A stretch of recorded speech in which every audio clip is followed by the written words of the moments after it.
इनको कॉल किया, भाई ने अपना सूट को टेकल करके यहाँ पे हमारे लिए आया है। उनके लिए बहुत बहुत धन्यवाद, ताली बजा दीजिए हमारा बकरी समाज के बराती भैया के लिए। एक बार जोर से ताली बजा दीजिए। धन्यवाद। और हमारे संजय भैया भी पाने वाले के बारे में कुछ बोलना चाहेंगे। बहुत बहुत धन्यवाद। मैं यहाँ पे आया, श्याम सुंदर भाई ने मुझे बहुत उम्मीद किया। हम लोग अभी शूट कर रहे हैं होली का सॉन्ग नौगढ़ में, तो हम छोड़ के तुरंत वहाँ से भागते हुए आए हैं। आप सबका प्यार है, आशीर्वाद मिलता रहेगा। और सबसे रिक्वेस्ट है कि हमारी मूवी बनाती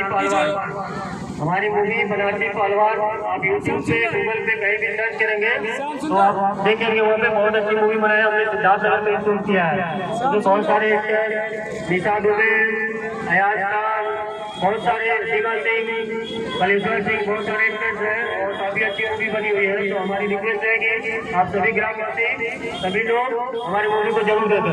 थैंक यू सो मच। और एक दो बार ताली हो जाए हमारे जागरूकता भाई को बहुत प्यार करते हैं हम लोग को, और ऐसे प्यार बनाए रहेंगे, हम लोग ऐसे आते रहेंगे। थैंक यू, धन्यवाद। बोलेंगे अभी